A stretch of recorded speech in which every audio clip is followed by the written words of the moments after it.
참 기억이 나는 아름다운 풍경이 있습니다. 그 섬에서 1박을 하고 새벽 일찍이 이 섬에서 나오는데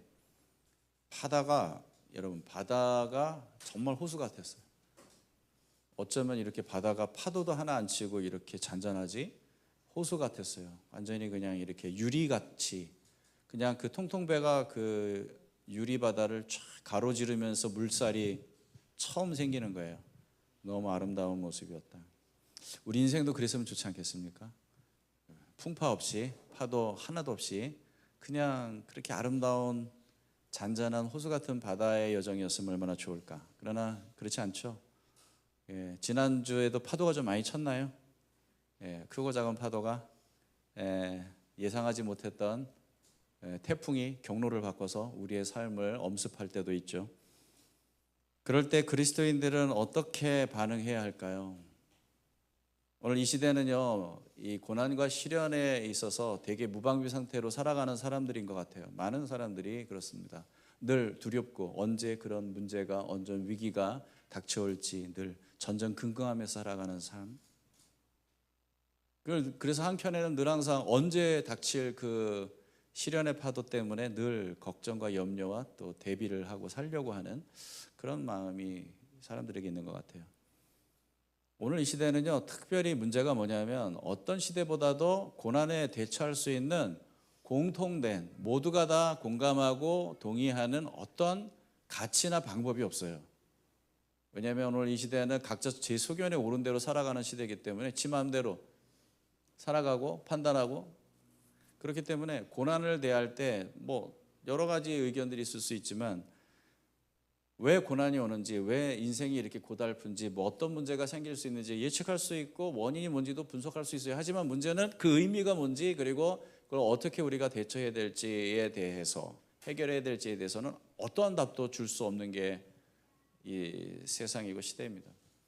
그리스도인은 달라야 되지 않나요? 그리스도인은 다를 거라고 생각합니다. 왜냐하면 여러분 최초의 기독교가 최초의 그리스도인이 최초의 교회가 시작된 그곳은 아주 치열한 영적인 위기와 시련과 고난의 한복판에서 그렇게 기독교는 성장하기 시작했던 거거든요. 근데 재밌는 거는 도리어 기독교가 시작했을 때 기독교를 둘러싸고 있는 그 위협과 위험과 고난이 기독교의 진정한 가치를 더 온전히 드러냈다는 거죠. 이 원칙은 되게 시대를 반복하면서도 여전히 유효한 것 같아요. 어떤 시대를 보더라도 기독교가 핍박을 받고 고난의 시대에 있을 때 기독교는 더 정결하고 진짜 기독교다움을 세상에 보여줄 수 있었어요. 풍요의 시대에는 언제나 기독교는 뭔가 이 세상의 어떤 그 혼탁한 세계에 배어서 참된 모습을 자꾸 잃어만 가는 것 같은 그러한 시기를 겪었던 것 같아요. 개인의 삶도 마찬가지죠. 고난이 없고 평탄한 삶만 사시는 분들도 너무 좋지만 그 삶 속에 담겨져 있는 믿음과 신앙이라는 건 어쩌면 좀 얕을 수도 있다. 왜냐하면 삶 속에 적용되지 못한 그럴 수 있는 기회를 많이 갖지 못했기 때문에 그 신앙이 성장할 기회가 많지 않았을까 하는 생각이 든 겁니다. 이 최초의 교회를 보면서 우리는 뭘 깨닫냐면 세상의 그 어떤 종교도요 고난을 장려하는 종교는 없어요. 물론 기독교도요 고난이 너무 좋아 고난을 찾아내야 돼 그런 얘기를 하는 건 아니에요. 하지만은 기독교만이 유일하게 그리스도인의 삶 속에 고난이 있을 수 있고 그 고난을 통해서 우리가 우리의 믿음을 더 견고하게 붙들 수 있다라고 가르치는 것 같아요.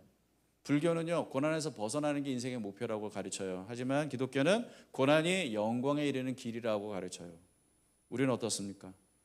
우린 고난 싫어요. 그렇죠? 그러나 중요한 건 이 고난의 파도가 어쩌면 우리에게 더 멀리 갈 수 있는 기회가 될 수 있고 우리의 신앙이 더 강해질 수 있는 기회가 될 수 있다라는 거죠. 초대교회 성도들을 보면 그런 기독교만이 갖는 그 놀라운 영적인 자원을 제대로 사용해서 고난의 파도를 뚫고 당당하게 세상에서 영광스러운 그리스도의 복음을 드러냈던 것 같습니다. 거기 한 사람이 바로 오늘 우리가 읽은 본문에 나오는 스데반이에요. 이 스데반을 보면서 도대체 어떻게 고난을 이겨낼 수 있었던 것일까? 세 가지를 생각을 해볼 거예요. 스데반은 어떻게 그 시련과 고난을 이겨낼 수 있었을까? 그가 갖고 있는 자원은 무엇인가? 근데 그것은 놀랍게 우리도 갖고 있다라는 거지. 그러면 우리도 써먹어야 되는데 그걸 우리가 못 쓴다는 거지. 그게 문제지. 그러니까 우리 제대로 좀 알고 앞으로 어떤 시련이 오더라도 우리 제대로 대처합시다. 첫째, 스데반은 그가 믿었던 것 때문에 시련을 이겨낼 수 있었어요. 그가 뭘 믿었을까? 그가 어떤 믿음을 갖고 있는지는 그의 어떤 신앙 고백과 그 설교에 너무 잘 나타나 있습니다. 오늘 본문을 보면은 그는 유대인들에게 고소를 당해서 지금 유대 사회 최고 회의라고 불릴 수 있는 산헤드린 공의회라는 곳에 지금 끌려와 있습니다. 신문을 받고 있는 거예요. 재판정 같은 곳이에요. 스데반이 어떠한 죄목으로 고소를 당했는지가 사도행전 6장 13절에 나와요. 한번 같이 읽어보겠습니다. 시작. 그리고 거짓 증인들을 세워서 이렇게 말하게 하였다. 이 사람은 쉴 새 없이 율법을 거슬러 말을 합니다. 이 사람이 나사렛 예수가 이곳을 헐고 또 모세가 우리에게 전하여 준 규례를 듣고 고칠 것이라고 말하는 것을 우리가 들었습니다. 자, 여기서 이제 신문이 시작되는 거예요. 너 정말 그렇게 얘기했냐? 이렇게 질문을 할 때 이때부터 스데반은 자기 변론을 해야 되는데 자기 변론을 하지 않고 어떻게 해요? 설교해요. 그런데 그 설교의 내용은 우리가 대략적으로 지난주에 살펴봤지만 오늘 좀 상세하게 보면 설교의 내용은 자기가 고소당한 이 죄목과 연결이 돼 있어요. 보세요. 13절에 보면 이 사람은 쉴 새 없이 거룩한 곳, 성전을 얘기하는 겁니다. 그리고 율법을 거슬러, 성전과 율법을 거슬러 말해요. 이렇게 얘기해요. 그리고 나사렛 예수가 이 성전을 헐고 또 다시 금방 세울 거라고 얘기했습니다. 이건 신성 모독입니다. 이제 이 얘기거든요. 자, 여기에서 스데반의 설교 유지를 딱 여러분이 세 가지로 잡고 보면은 금방 이해가 쉬워요. 첫째는 성전에 대한 이야기. 스데반의 이 긴 설교가 성전에 대한 얘기를 우리에게 말해줘요. 두 번째는 율법에 대한 이야기. 그 다음에 이스라엘의 역사에서 계속 반복되고 있는 어떤 문제에 대한 이야기입니다. 이 세 가지를 한번 통해서 스데반의 설교를 살펴보면 스데반이 뭘 말하고 싶고 뭘 정말 믿고 있는지를 우리가 알아차릴 수가 있게 돼요. 유대인의 생각은 뭐냐면 성전에 대해서 특별히 유대인의 생각은 거기 하나님 계시다. 우리는 하나님이 계신 성전을 갖고 있다. 그래서 예루살렘에서 이 절기를 지키기 위해서 온 세상에 있는 흩어져 있는 유대인들이 다 몰려오는 거 아닙니까? 성전이 예루살렘에 있기 때문에. 그러니까 성전이 너무 그 사람들에겐 중요한 거예요. 그런데 스데반이 볼 때 뭐가 문제냐면 이 사람들은 성전을 주신 이유보다는 성전이라는 건물 자체에 너무 집착하고 있는 것 같아요. 그러니까 이게 본질이 흐려져 버린 거죠. 그래서 스데반이 과감하게 무슨 얘기를 하냐면 하나님을 만나기 위해서 꼭 성전이 필요한 건 아니다 이렇게 얘기해요. 아브라함 봐라, 모세를 봐라, 요셉을 봐라. 그 사람들이 성전에서 하나님 만났냐? 아니다.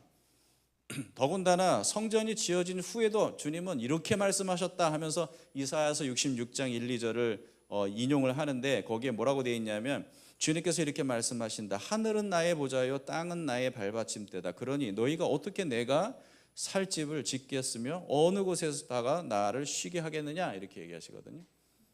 그러니까 무슨 말입니까? 내가 사람이 만든 집에 갇혀서 살 수 있는 존재가 아니다라는 걸 성전이 지어진 후에도 주님은 말씀하셨다. 이제 그 얘기. 요지가 뭐예요? 그러니까 우리가 하나님을 만나기 위해 성전이 꼭 필요하지 않다. 아니 성전이 의미 없다는 말은 아니다. 하지만 하나님이 성전을 주신 이유를 모르고 건물에만 우리가 집착하고 있다면 우리는 크게 지금 착각하고 있는 거다. 엄청난 얘기죠. 중요한 얘기죠. 본질이 있고요. 본질을 담는 그릇이 있는데 이 성전은요. 그 본질을 담는 그릇이에요. 하나님이 이스라엘에게 뭔가를 주시려고 가지고 계신 그 뜻이 있고 계획이 있는데 그걸 성전이라고 하는 형태로 주신 거란 말이에요.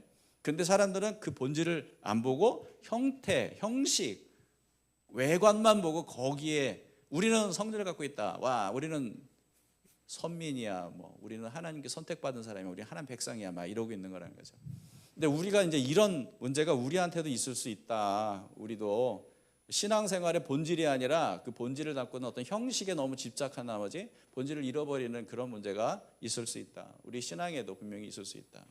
여러분에게도 있을 수 있어요. 여러분이 뭔가 저 사람은 신앙이 좋아, 저 사람은 신앙이 나빠 이걸 판단하는 기준들이 다 있죠?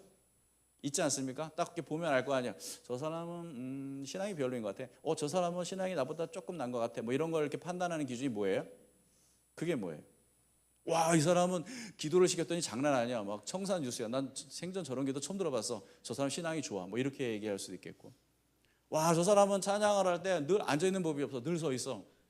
다리도 안 아픈가 봐. 저 사람은 신앙이 너무 좋은가 봐. 또 뭐가 있을까요? 저 사람은 막 기도를 막 몇 시간을 한대. 믿음이 좋은가 봐. 어떤 기준들이 있죠. 근데 되게 그게 보이는 외형적인 것들이에요. 그렇죠? 근데 그 외형은 되게 좋은 거예요. 중요한 겁니다. 그런데 중요한 건 뭐예요? 그 안에 본질이 안 남겨 있고 외형만 남아 있을 수 있어요. 그거는 위험한 거, 안 좋은 거예요. 우리 안에 그런 습관적인 그런 신앙의 행태들이 분명히 존재하거든요. 그런 걸 여러분이 봐야 돼요. 지금 내가 예배 드리고 있잖아요. 우리 예배 드리고 있잖아요. 지금 여기 다 예배 드리고 있잖아요. 여기 예배 안 드리고 있는 사람이 어디 있겠어요? 그러나 이제 여러분 스스로 자문해 보세요. 나는 지금 예배 가운데 하나님을 향한 사랑의 마음과 하나님을 예배하고자 하는 마음을 갖추고 있는가? 한번 물어보세요. 이게 없을 수 있어요. 그리고는 이렇게 딱 보면 예배 드리고 있네. 이게 될 수가 있단 말이에요.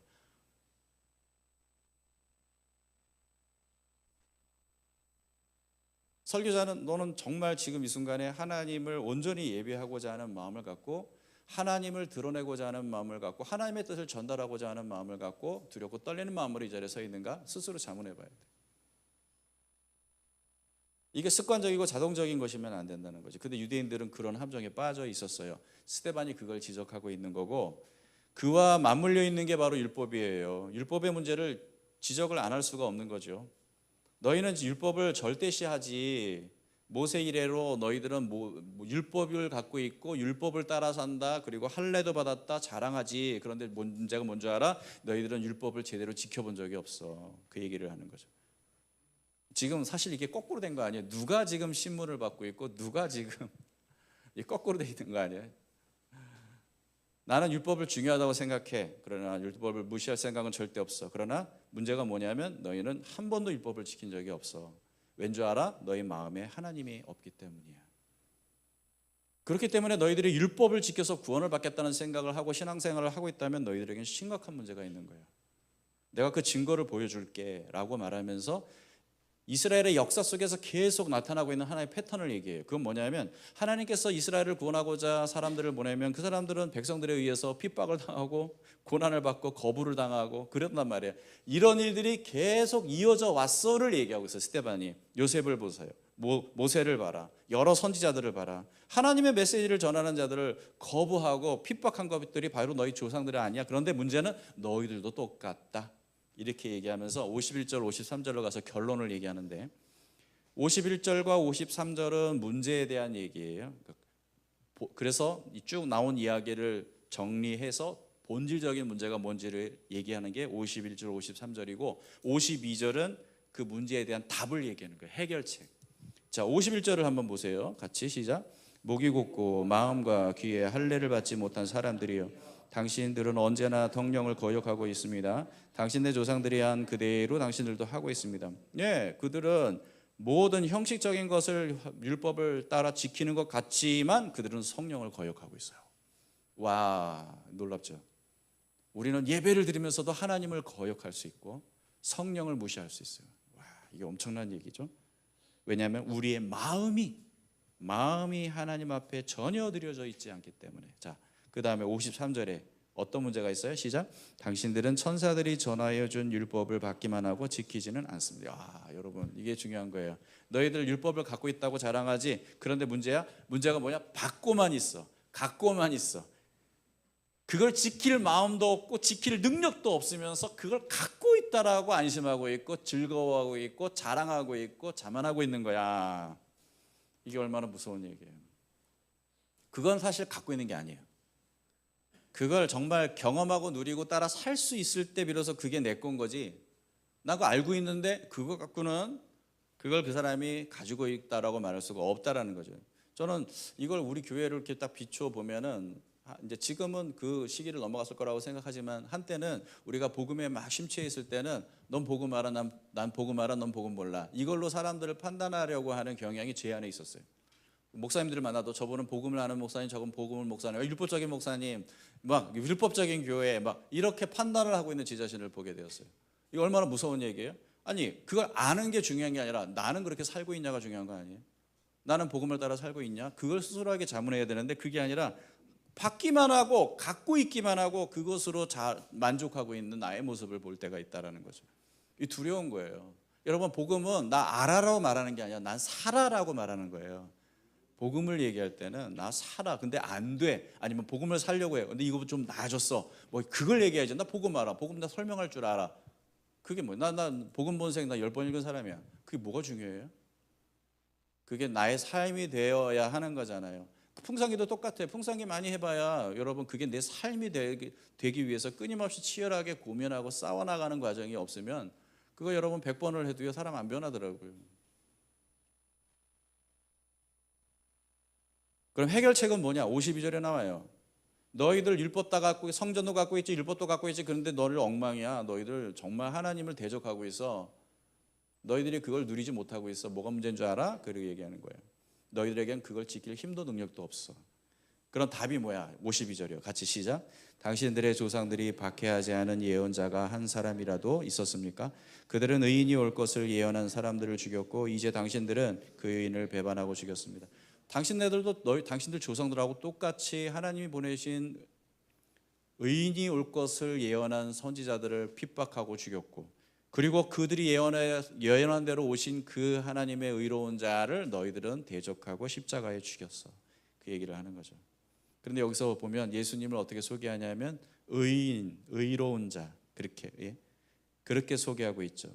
이게 스데반이 하고 싶은 얘기예요. 의인. 왜냐하면 유대인들에게 의인이라는 말은 되게 특별한 의미가 있어요. 어떤 의미가 있냐면 유대인들에게 의인은 율법을 완벽하게 지킨 사람이라는 의미거든요. 근데 예수님이 그런 사람이라는 거죠. 감히 누가 그렇게 얘기할 수 있겠어요? 나는 율법을 완벽하게 지켜서 어떻게 그렇게 얘기할 수 있겠어요? 그런데 스데반은 예수님을 그런 사람이라고 소개하고 있어요. 그래서 예수님도 직접 그렇게 얘기하셨어요. 나는 율법을 폐하러 온 게 아니다. 율법을 완성하러 왔다. 이렇게 예수님도 말씀을 하셨어요. 율법을 완성하는 방법은 두 가지예요. 뭐예요? 완벽하게 지키든지 못 지켰으면 대가를 지불하든지.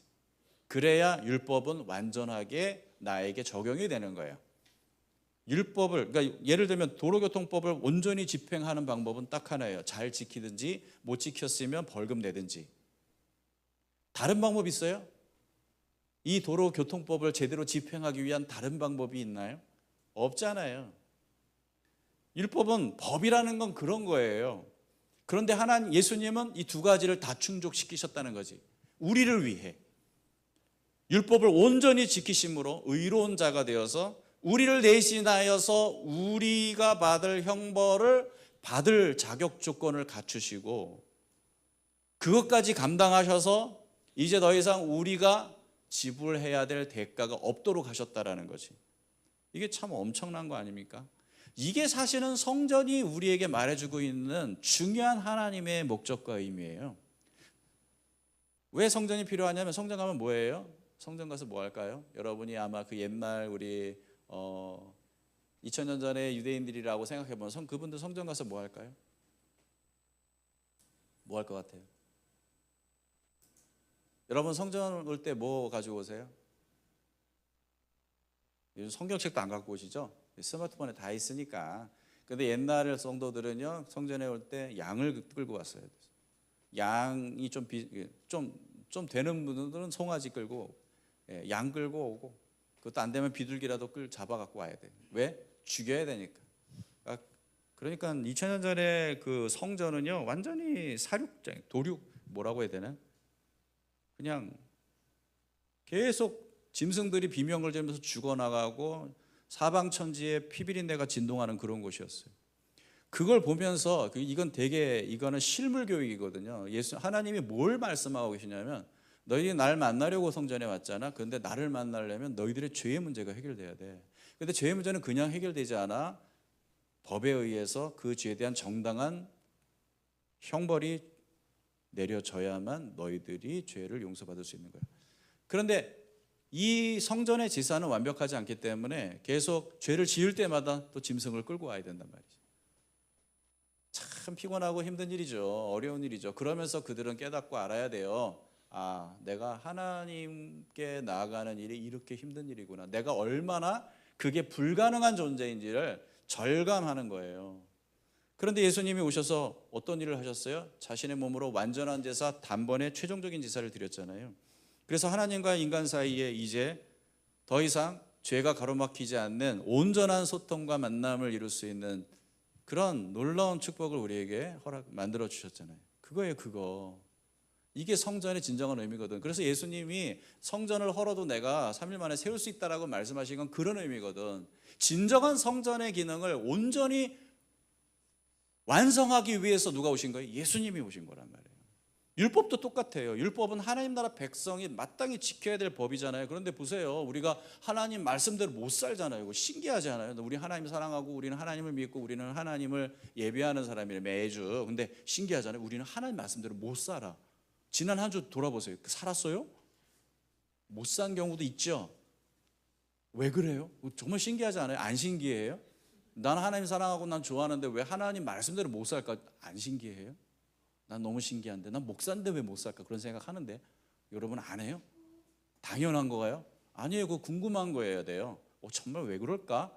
왜 그런 줄 아세요? 두 가지예요. 우리의 마음의 문제가 있고 또 하나는 우리의 능력의 문제가 있는 거예요. 우리의 마음이 오롯이 하나님을 향해 있지 않아요. 우리는 하나님보다 더 좋아하는 것들이 있습니다. 나를 포함해서 세상의 많은 것들. 그렇기 때문에 하나님에게만 마음을 둘 수 없기 때문에 하나님 말씀대로 못 사는 거고요. 능력이 안 돼. 우린 그런 능력이 안 돼. 하나님 말씀대로 쉽지 않아. 내가 그럴 능력이 없다라는 걸 알아야 돼. 그래서 예수님이 오신 거예요. 문제는 뭐냐면 일단은 하나님과의 관계가 회복이 되어야 하나님의 성령이 우리에게 오시고 그리고 그분이 우리에게 새로운 마음을 부어주셔서 하나님을 사랑하게 되고 율법을 따라 살 수 있게 되는 거거든요. 그래서 우리가 일단은 하나님과의 관계가 회복된 상태, 그러니까 구원받은 상태, 죄로부터 벗어난 상태가 되어야 하나님의 영이 우리와 함께 하실 수 있기 때문에 우리가 할 수 없는 이 일을 예수님이 대신 하신 거예요. 그러면 이제 뭐예요? 우리가 진짜 이 진리를 믿고 구원받은 사람이면 우리에게 어떤 길이 열려자면 전에는 불가능한 일, 마음도 없었던 일이 이제는 가능한 일, 마음을 둘 수 있는 일이 되는 거지. 근데 그것이 여전히 안 되는 건 우리가 이 믿음을 따라서 살려고 하는 삶에 더 첨착하지 않기 때문에 그러는 거예요. 자, 보세요. 스데반이 뭘 믿었어요? 뭘 믿었기 때문에 이렇게 두려움 없이 담대하게 이 고난을 맞서고 있어요? 근원적인 우리의 인생의 문제를 예수님이 해결하셨고 그 예수님만이 우리에게 유일한 답이다. 그 예수님만이 우리의 유일한 구원자다라고 하는 분명한 믿음이 있기 때문에 이 사람은 두려움이 없는 거예요. 시련 앞에서도 이 믿음을 따라서 가야 되겠다라는 거죠. 여기서 벗어나는 것은 의미가 없는 거예요. 어떤 소망도 없기 때문에 내가 어떤 시련을 왔다고 해서 내가 타협할 수 없는 것은 이 길을 가야 내가 살고 모두가 살 수 있는 길이라고 난 믿기 때문이다. 예수 그리스도만 나의 목표고 나의 삶의 의미고 가치이고 그분이 나의 구원자시다. 나는 이 진리를 절대 양보할 수 없다. 포기할 수 없다. 죽음이 와도 지금 당장 죽으면 사람의 손에 의해서 내 육신이 죽겠지만 내가 만약에 예수를 부인하고 예수를 버리면 난 영원히 죽는단 말이에요. 스데반은요 아주 위대한 순교자이기도 하지만 아주 성경의 말씀과 진리를 제대로 이해하고 상식적으로 논리적으로 받아들이고 거기에 맞게 살고 행동하고 있는 사람인 거예요. 두 번째, 그가 어떻게 고난을 이겨냈냐면 그가 본 것 때문에 고난을 이겨낼 수 있었어요. 55절을 보세요. 55절 같이 시작. 그런데 스데반이 성령이 충만하여 하늘을 쳐다보니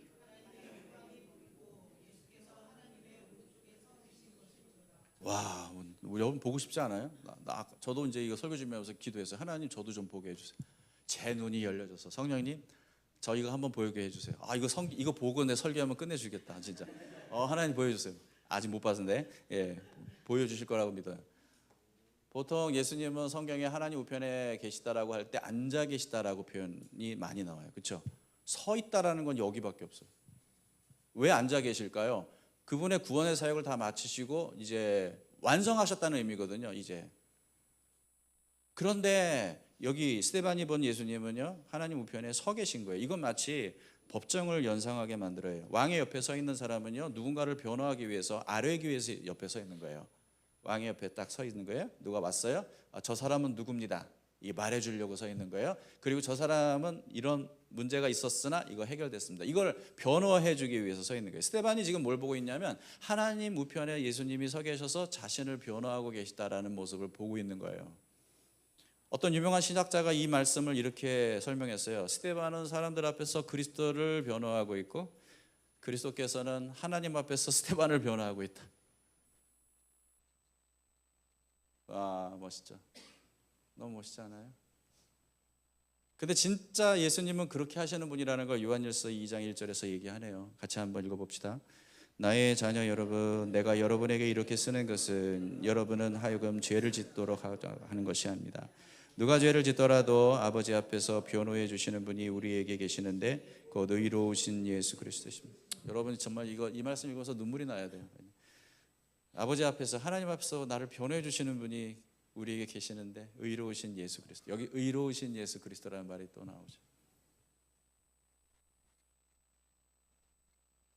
지금 스데반은요, 자기가 한 설교대로의 모습을 지금 보고 있는 거예요. 내가 말했는데 그 말한 게 지금 내 눈에 보이는 거야. 의로우신 예수 그리스도께서 자신을 대신하여 율법의 모든 요구를 충족시켜 주신 예수님께서 이제는 하나님 앞에서 자기를 변호하고 있는 거지. 그때 예수님은 무슨 얘기를 하셨을까? 저는 저를 위해서도 예수님은 저를 변호한다고 생각해요. 우리를 변호하신다고 생각해요. 스데반뿐만이 아닙니다. 이렇게 얘기하셨을 것 같아요. 아버지, 내 백성이 죄를 지었지만 저는 그들을 위해서 형벌을 기꺼이 받았습니다. 그러니 더 이상 그들이 받을 형벌은 없습니다. 이제 그들이 무죄하고 의로움을 제가 아버지께 말씀드리는 바입니다. 무죄입니다. 의롭습니다. 와, 내가 어떠함에 의해서가 아니라 예수님이 나를 위해 하신 일 때문에 그분은 나를 변호하고 계신 거예요. 그것을 근거로 해서. 스데반은 지상에서 사람들의 정죄를 받는 상황에 있어요. 그러나 하늘 법정에서 그는 인정을 받고 있어요. 땅에서는 아무도 그를 변호해주고 있지 않지만 하늘에서는 예수 그리스도께서 그를 변호해주고 계세요. 그렇기 때문에 스데반은 더 이상 두려운 게 아니에요. 두려움이 없는 거예요. 신경 쓰이지도 않는 거예요. 사람들의 정죄와 그들의 어떠한 그 비난과 문제가 안 되는 거예요. 이것이 그가 고난을 담대하게 직면했던 이유가 되는 것입니다. 스데반은 자신이 믿는 것을 이제 봅니다. 그가 알고 믿었던 것들이 이제 가슴과 영혼의 체험으로 경험되어지고 있는 겁니다. 와, 이렇게 되고 싶지 않으세요? 예, 교회를 다니는 보면 어떤 분들은 이제 좀 이해가 되는 상황. 그렇게 기독교는 가르치고 있구만. 이렇게 이해하고 있는 분들도 계시고, 어떤 분들은 이게 진짜인가? 진짜면 나도 믿고 싶은데라는 그런 분들도 계시고, 근데 어떤 분들은 진짜 믿어. 그리고 그 믿는 것을 진심으로 확신하고 살려고 해. 애를 써. 근데 저는 한 걸음 더 나가서 그게 나의 주관적인 체험이 되기를 바라는 거죠. 그걸 누가 해주시냐면, 성경을 보니까 7장 55절에 스데반이 왜 이런 경험을 할 수 있게 됐냐면 뭐라고 되어 있어요? 스데반이 성령이 충만하여 그렇게 되어 있어요. 성령님께서 그의 눈을 열어주신 거예요. 예수님이 자신의 구원자이실 뿐만 아니라 자신의 변호자이시라는 사실을 경험하게 해주신 거예요. 체험하게 해주신 거예요. 그러니 말할 수 없는 평안이 그 안에 밀려오는 거지. 공포에 일그러진 얼굴로 죽음을 맞이한 게 아니라 60절을 보니까 이 말을 하고 스데반은 잠들었다 이렇게 돼 있어요. 할렐루야. 와, 주님, 제가 죽는 날이 오겠지만 그날 잠들게 하소서. 잠드는 모습으로 하나님 앞에 갔으면 좋겠어요. 무서워가지고 안 죽으려고 바둥바둥하면서 그렇게 죽는 게 아니라, 그러면서 잠드는 사람 없잖아요, 그렇죠? 얼마나 스데반의 모습이 돌에 맞아 순교하는 순간인데도 그 사람의 모습이 얼마나 평온했으면 이렇게 기록을 했어요. 잠들었다고. 저는 여러분들이 다 잠드시기 바랍니다. 말이 좀 이상하지만 아무튼 우리가 믿는 예수님 어떤 분이세요? 우리의 의가 되시는 분, 우리의 죄를 다 담당하신 분, 그리고 지금은 우리를 위하여서 열심으로 열정으로 변호하시는 분. 그러니까 그분이 계시기 때문에 저는 하나님 앞에 가는 게 전혀 두려움이 아니야. 죽는 것도 두려움이 아니야. 어떤 고난, 어떤 시련, 그게 우리를 낙심하게 만들고 절망하게 만들 수 없어요. 왜냐하면 그것들은 우리에게 불행을 의미하는 게 아니니까. 어떤 시련도 어떤 역경도 물론 힘들겠지, 어렵겠지. 그걸 즐거워할 사람은 없어. 우리가 뭐 마조이스트도 아니고. 하지만 그런 시련과 고난은 절대 우리를 무너뜨릴 수 없어요. 하나님은 우리를 인정하고 계세요. 하나님은 우리를 사랑하고 계세요. 그러면 우리는 뭘 알게 되냐? 이 세상에 어떤 것도 우리가 고난과 시련을 겪을 때 도움이 되지 않는다는 걸 이제는 알아야 돼. 왜냐하면 이 세상은요, 뭘 우리에게 얘기하냐면 개인의 자유와 행복을 추구하는 것이 삶의 궁극적인 목표라고 얘기해요. 그렇죠? 결론은 그거 아니에요? 뭐 그게 뭐든지 어떻게 뭘로 표현을 되죠? 뭐 경제적인, 뭐 건강의 문제, 뭐 사회적인 문제, 뭐 다 뭐 이런 이슈 저런 이슈로 다 이렇게 뭐 만들어서 얘기를 해도 결국 요지는 그거 아니야. 내 개인의 자유와 행복이지. 그렇다면 고난과 죽음은 그런 가치관 속에 있는 사람들에게는 절망인 거예요. 그건 비극일 뿐이에요. 왜냐하면 내 행복과 자유를 빼앗아가는 일이니까. 병이 들거나 아니면 내가 가난해지거나 삶의 고통스러운 문제가 계속 반복이 되면 그건 그 자체로 나의 인생은 망했구나라고 들려지는 메시지일 수밖에 없는 거잖아요. 그러나 여러분, 우리가 우리의 삶의 의미와 목적을 개인의 자유와 행복이 아니라 나를 위해 죽고 부활하신 그리고 나의 영원한 구원자시고 변호자이신 예수 그리스도에게 둔다면 어떤 일이 일어나요? 어떤 상황을 만나고 마주한다고 해도 나의 행복은 파괴되지 않아요. 나의 자존감은 무너지지 않아요. 나의 평안은 사라지지 않아요. 어거스틴이 이런 말을 했어요. 인생이란, 그리스도인에게 인생이란 우리 사랑을 올바르게 정렬하는 것이다 그랬어요. 여러분, 예수 믿는 거 그런 거예요. 우리의 사랑을 올바르게 잘 정렬해 놓고 살아가는 게 그게 예수 잘 믿는 거지. 때론 고난이, 고통이 왔을 때 우리는 우리의 사랑이 잘못 정렬되어 있다는 걸 깨달아요. 고난이 왔어요. 내 마음이 괴로워, 슬퍼. 무엇이 날 힘들게 하는지 한번 생각해 보세요. 무엇을 상실했기 때문에 여러분이 그렇게 낙심하고 좌절하나요? 뭐가 두려운 거예요 도대체? 뭘 잃을까 봐 두려운 거예요? 뭐가 안 될까 봐 두려운 거예요? 거기에 우리의 사랑이 잘못 정렬되어 있음이 분명하게 드러나지 않나요? 잘못된 것들이 내 삶의 우선순위 맨 앞에 와 있기 때문에 그것들이 내 삶과 행복을 좌지우지하는 거 아니에요? 여러분 잘 보세요. 돈은 사라져도 하나님은 사라지지 않아요. 그렇죠? 하나님 맨 앞에 계시면 우리가 두려워할 일이 뭐가 있어요? 사람은 변해도 하나님은 변하지 않아요. 근데 그분이 내 삶의 맨 앞에 와 계시면, 내 마음 중심에 와 계시면 뭐가 문제가 되겠어요? 세상이 변해도, 사람이 변해도, 돈은 사라져도 여전히 하나님은 변함없이 나와 함께 계시는데, 그러면 여러분 우리가 왜 하늘이 무너지는 절망을 겪어야 돼요? 말이 안 되지. 뭐예요? 우선순위가 뒤바뀌어진 거지. 정말 의지하고 믿어야 될 것을 믿지 않고 엉뚱한 걸 믿고 있기 때문에 우리가 고난 앞에서 그렇게 주저앉는 거란 말이에요. 지금 말씀드린 이 진리를 진심으로 받아들이십시오. 그리고 삶에 진지하게 한번 적용해 보세요. 여러분이 고난이 오고 시련이 왔을 때 내가 도대체 왜 이렇게 절망스럽지? 나는 왜 이렇게 지금 슬프지? 한번 생각해 보세요. 진지하게 뭐 때문인지 한번 생각해 보세요. 그 무엇이 바로 여러분 잘못된 위치에 있는 그 무엇인 거예요. 거기 하나님이 계셔야 되는 거예요. 하나님이 계셨다면 그럴 일이 없었을 거야. 근데 이거 쉽지 않아요. 하지만 우리가 생각하고 의식을 갖고 한번 해봐야 돼. 그래서 이 고난의 과정을 통해서 다시 나의 사랑이 올바르게 정렬되도록 하는 거예요. 그럴 때 우리는 이 고난을 이겨낼 수 있어요. 자, 스데반이 믿는 것과 바라본 것을 통해 고난 한복판으로 들어갔을 때 여러분 어떤 놀라운 결과가 일어나는지 아세요? 그것을 마지막으로 말씀드리고 말씀을 마칠게요. 여기에서 저는 한 개인에게 스데반이 미친 영향을 말하지 않을 수가 없어요. 자, 이 스데반의 설교는 매우 길어요. 한번 읽어보세요. 엄청 길어요. 사도행전 28장인데 이렇게 긴 설교를 여기다 이렇게 할애할 이유가 있나? 이런 생각이 들어요. 설교를 들어도요, 여러분이 은혜 된다, 이거 뭐 목사님 설교 안 들어도 되겠네, 뭐 이런 생각이 드는 게 아니라 무슨 얘기야? 이런 생각이 든단 말이에요. 이렇게 긴 설교를 여기다 왜 놨을까? 누가 놨어요? 누가 거기다가 그 설교를 기록해 놓은 거예요? 누가가 사도행전을 기록한 사람 이름이 누가예요. 누가예요. 사도행전만 기록한 게 아니에요. 누가는 뭘 또 기록했어요? 누가가 뭘 기록했어요? 누가복음을. 아시겠어요? 한 사람에게 데오빌로라는 사람을 대상으로 1편, 2편 나눠서 쓴 성경이 바로 누가복음과 사도행전이라면 이거 연결된 이 서신이란 말이에요. 자, 그런데 보세요. 누가는 이 사도행전이든 누가복음을 기록할 때 원칙이 있었어요. 어떤 원칙을 갖고 있냐면 이게 누가복음 1장 1, 2절에 나와요. 한번 보세요. 같이 읽어봅니다. 우리 가운데서 일어날 일들에 대하여 차례대로 이야기를 엮어내려고 손을 댄 사람이 많이 있었습니다. 그들은 이것을 처음부터 말씀의 목격자여 전파자가 된 이들이 우리에게 전하여 준 대로 엮어냈습니다. 예, 여기 보세요. 그들은 이것을 처음부터 말씀의 목격자여 전파된 자 이들이 우리에게 전하여 준 대로 엮어냈습니다. 이게 그 당시에 성경을 기록하려고 했던 사람들이 갖고 있었던 중요한 원칙이었어요. 누가도 이 원칙을 따랐을 거고. 자 보세요. 그러면 이 스데반의 이 길고 어마무시한 이 설교를 누구에게 들었을까?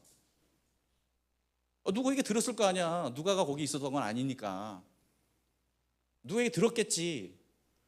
가장 그 현장을 잘 아는 사람, 어쩌면 그 현장에 있었을 수도 있는 사람, 그 모든 상황을 하나도 빠짐없이 다 지켜봤던 그 사람 누구예요? 바울이죠.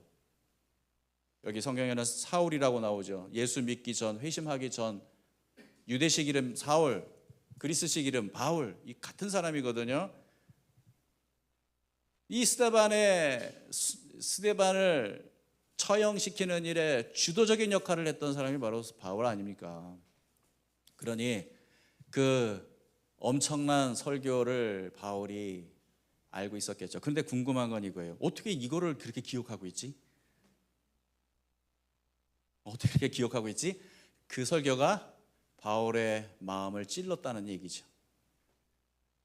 그 설교가 되게 충격적이었다는 얘기죠.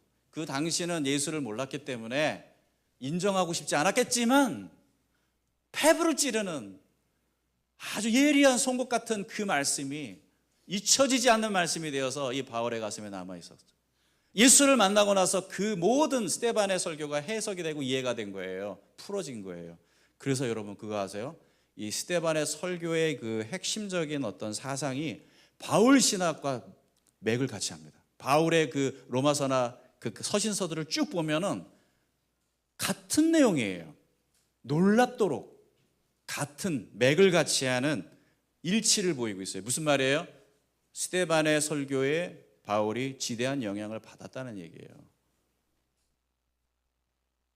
그뿐만 아니에요. 그 스데반의 그 순교의 현장을 보면서 바울이 받은 충격은 그의 메시지뿐만 아니라 어떻게 사람이 저렇게 죽을 수 있지? 아마 그게 충격이었어요. 어떻게 고난을 저렇게 받아들일 수 있지? 어떻게 저럴 수 있지? 이 자기가 지금 생명의 위협을 겪고 있는 순간에 그는 천사의 모습으로 사람들에게 비춰졌다니까. 이건 뭐 말도 안 되는 얘기잖아요. 두려워하는 게 아니라 오히려 자기를 막 해하려는 사람들 앞에 적개심을 갖고 있는 것도 아니라 오히려 그 사람들을 위해 기도하고 있고, 하나님 저들의 죄를 용서해, 저들이 하는 짓을 알지 못합니다 막 이러고 있고. 바울은 이런 죽음을 본 적도 없고 이런 방식으로 고난을 대하는 사람을 들어본 적도 없어요. 그런 사람을 지금 바울은 보고 있는 거예요. 잊혀지겠어? 이런 사람이 잊혀지겠냐고. 그런데 바울이 나중에 회심하고 이제 그리스도의 사도로서 사역을 하면서 수많은 고난을 겪었잖아요. 그런데 그 고난을 대하는 그의 태도 또한 동일하게 스데반과 같았어요. 신기하죠? 그리고 스데반은 온몸으로 자기의 전 삶으로 그리스도인은 고난을 이렇게 대처하는 거야를 보여준 사람이라면, 바울은 그리스도인이 고난을 맞이할 때 어떠한 믿음을 갖고 있어야 되는지를 너무 논리정연하게 우리에게 들려주는 사람이기도 해요. 그래서 여러 서신서를 보면은, 바울의 서신서를 보면 고난에 대한 이야기가 나와요. 그 중에 대표적인 것 몇 가지를 살펴보면 로마서 5장의 3절 5절을 보면 이런 말이 있어요. 우리가 환난 중에도 즐거워한다. 왜냐하면 환난은 인내를, 인내는 연단을, 연단은 소망을 이루기 때문이다. 이런 말이 있고, 고린도후서 12장 9절을 보면은 내가 그리스도를 위하여 약한 것과 모욕과 궁핍과 박해와 곤고를 기뻐한다라는 말이 있어요. 그런데 결정적인 로마서 8장 18절은 한번 같이 읽어봤으면 좋겠어요. 같이 시작.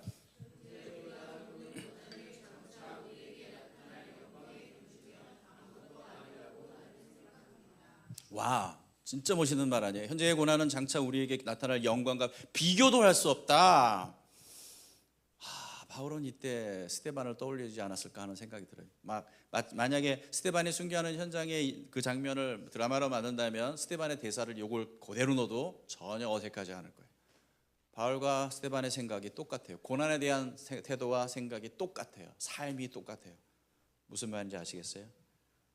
이 스데반은 한 사람 짧은 인생을 살고, 그리고 이 사람이 너무 일찍 죽었다 그런 생각이 좀 들잖아요. 이 사람이 좀 더 오래 살았으면 교회 성경에 더 많은 풍성한 일거리가 생길 텐데 나는 우리가 엄청 은혜 받고 너무 빨리 죽었다 그런 생각이 드는데, 이 짧은 인생이 바울이라는 한 사람의 심장에 복음을 심고 그의 인생 속에 그리스도인의 진정한 삶의 의미와 가치를 심고, 그래서 그 사람을 통해 세계 열방에 복음이 전파돼요. 하나님은 이렇게 일하세요. 스데반의 죽음이 참 헛된 것처럼 보이죠. 아깝다. 왜 괜히 입 좀 조심하지. 거기서 왜 괜히 그냥 그렇게 막 해가지고 가셨나, 이런 생각이 들잖아요. 아니요. 고난이 왔어요. 시련이 왔는데 그 고난과 시련을 내가 믿는 믿음과 복음에 따라서 대응하려고 했을 뿐이에요. 내가 진심으로 믿는 이 복음을 내가 진심으로 믿고 있는데, 난 그럼 이 상황 속에서 뭘 해야 되는지를 생각했어요. 그리고 마땅히 해야 할 일을 했을 뿐이에요. 그런데 하나님은 그의 그 선택을 통해서 많은 사람들에게 놀라운 역사를 이루어 가시는 거예요. 이게 하나님 일하시는 방식이에요. 여러분은 별 의미 없이, 여러분에겐 그게 엄청난 그런 게 아니어도 그냥 예수 믿는 사람이고 내가 복음을 믿기 때문에 이 대화 속에서 내가 이렇게 말을 하는 게 맞겠어라고 했던 그 말 한마디가 한 사람의 인생을 바꿀 수도 있는 거고, 그렇게 했던 한 사람의 선택이 누군가의 눈에 띄었을 때 그게 보이는 복음으로 들려질 수도 있는 거고, 세상에 그리스도인이 존재해야 될 이유는 바로 거기에 있는 거예요. 그래서 우리는 지난번에 얘기했던 것처럼 그리스도의 편지라고 얘기를 했잖아요. 스데반의 그 진리를 붙들고 고난을 뚫고 들어갔던 그 용기를 통해서 일어난 일이 한 사람의 인생만 바꾼 게 아니에요. 한 사람을 통해서 세계의 복음이 전해지는 이 놀라운 사건뿐만 아니라 8장 1절을 보세요. 8장 1절을 보면 뭐라는 얘기가 나오냐면, 같이 한번 시작. 사울은 스데반이 죽임당한 것을 마땅히 여겼다. 그날에 예루살렘 교회에 큰 박해가 일어났다. 그래서 사도들 이외에는 모두 유대 지방과 사마리아 지방으로 흩어졌다. 무슨 말입니까? 스데반의 순교를 통해서 대대적인 기독교에 대한 핍박이 일어났고, 그래서 디아스포라 유대인들, 그래서 예루살렘에 와가지고 갑자기 공동체가 세워져가지고 난 여기서 이제 주님 위해서 살 거야 이렇게 했던 사람들이 이제 핍박을 피해서 다시 본향으로 다 흩어져 돌아간 거예요. 거기서 뭐 했을까? 복음 전했지. 그래서 세계 곳곳에 복음이 퍼지기 시작했지. 바울은 로마에 가본 적이 없는데 이미 로마에 교회가 세워져 있었어. 근데 여러분, 이건 예수님이 명령하셨던 거 아니에요? 예루살렘과 온 유대와 사마리아와 땅끝까지 내 증인이 되라고.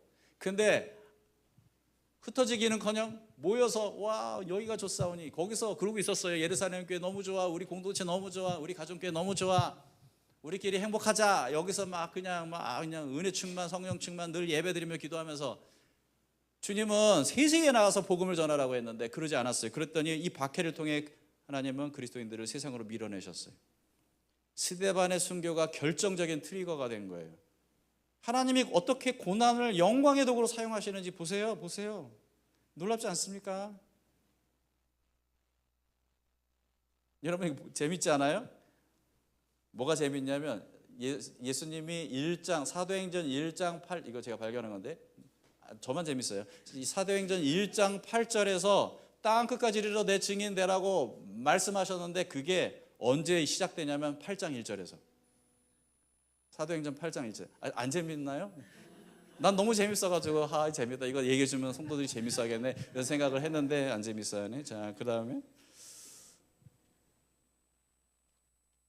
여러분, 우리의 고난이 영광을 이루는 과정이 될 수 있어요. 그리스도인은 단 우리에게 필요한 건 뭐예요? 우리가 믿는 바를 따라 용기를 내는 거예요. 몰려오는 파도에 함몰되지 않고 믿음의 보드를 움켜잡고 그 파도를 타는 거예요. 조금만 더 할게요. 조금만 더 할게요. 네, 다 끝났어요. 자, 우리가 믿는 것이 무엇인지 여러분 확인하세요. 특별히 고난이 오는 순간 내가 믿는 것을 가지고 나는 이 현실을 어떻게 대응하면 좋을까? 기꺼이 안 돼도 돼요. 기꺼이 안 돼도 돼요? 너무 힘들어요? 괜찮아요? 그러나 이미 주어진 현실이잖아요, 고난은. 그러면 이 문제와 고난을 내가 예수 믿는 사람으로서 하나님을 믿는 어떠한 믿음을 사용해서 내가 이걸 대응하면 좋을까를 한번 생각해 보세요.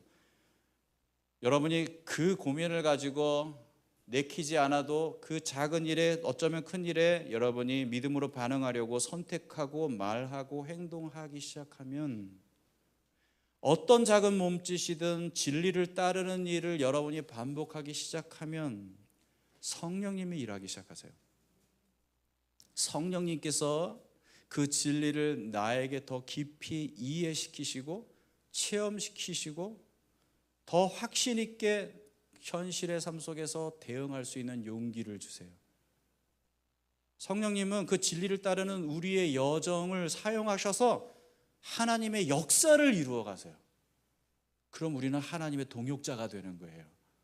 여러분, 우리의 삶이 얼마나 행복했나요? 얼마나 건강했나요? 얼마나 풍요로웠나요? 그건 하나님께 중요한 게 아니에요. 하나님이 이미 우리에게 주신 이 놀라운 진리를, 이 생명을, 이 하나님의 이 복음을 어떻게 제대로 활용하며 살 수 있었느냐예요. 왜냐하면 그럴 수 있을 때만 그 사람을 통해 하나님이 일하실 수 있거든요. 여러분, 기대가 되지 않습니까? 내 삶이 뭐 평탄하든 뭐 울퉁불퉁하든 뭐 그냥 가파른 언덕이든 뭐 상관없어. 꽃길이든 뭐 사막 광야길이든 상관없어. 이 과정을 통해서 나는 언제나 항상 내가 믿는 진리를 어떻게 적용해 볼 수 있을까를 고민하며 한 걸음을 내딛고 또 한 걸음을 내딛을 거야. 그러면 그 걸음걸음을 통해서 성령님은 나를 이끄실 거고, 나를 통해서 이 세상 가운데서 하나님의 뜻과 계획이 이루어지게 하시겠지. 나는 다 이해하지 못하더라도 나중에 하나님이 내 인생의 그림 지도를 보여주시면 감탄할 거예요. 와. 그러나 여러분, 포기하면 그냥 세상의 진리를 모르는 사람들처럼 절망 앞에, 시련 앞에 주저앉아 버리면 우리는 아무것도 이룰 수가 없는 거예요. 사랑하는 성도 여러분, 우리는 하나님의 동역자로 부름 받았어요. 예수님이 가신 그 길을 그대로 따라가요. 스데반은 예수님이 가신 길을 따라갔고, 바울도 예수님과 스데반이 간 길을 그대로 따라갔어요. 갔더니 그런 삶을 산 거예요. 우리도 그래요. 우리 보잘것없는 인생 아니에요. 별별 일 없는 삶 아니에요. 오늘 당장 지금부터라도 내 삶의 모든 선택과 순간의 결정을 어떤 기준을 갖고 하느냐를 우리가 정할 때, 그분들이 가셨던 삶의 여정이 이어져서 내 삶의 여정이 되는 거고, 그리고 그들의 삶 속에서 이루셨던 하나님의 역사가 이어져서 내 삶 속에서 이루어지는 거예요. 그런 삶 살고 싶지 않으세요? 옆 사람에게 이렇게 한번 얘기해 볼까요? 여기까지 잘 오셨습니다.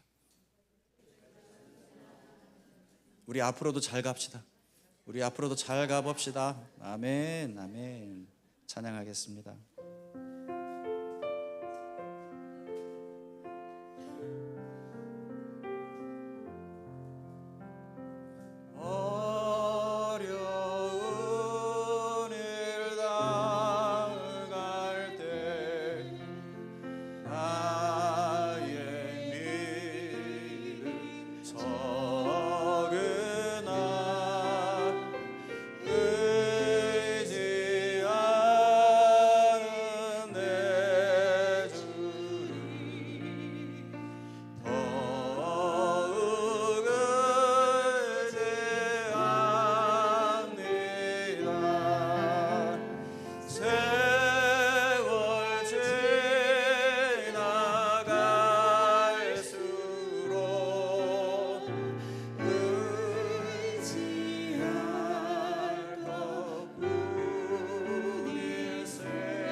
지금 여러분 삶에 어떤 파도가 있어요? 어떤 풍랑이 몰아치고 있어요?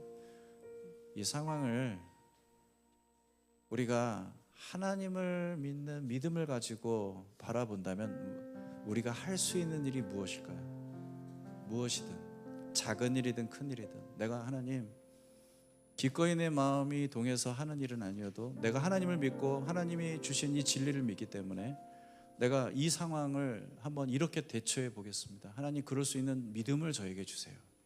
우리 그렇게 한번 기도해 봅시다. 그리고 한 걸음 더 나가서 하나님 제 눈을 열어주셔서 내가 믿는 진리가 지식이 아니라 내 삶의 주관적 체험이 될 수 있게 해주세요. 내 눈을 열어주세요. 내 마음을 열어주세요. 같이 한번 기도하며 나가겠습니다.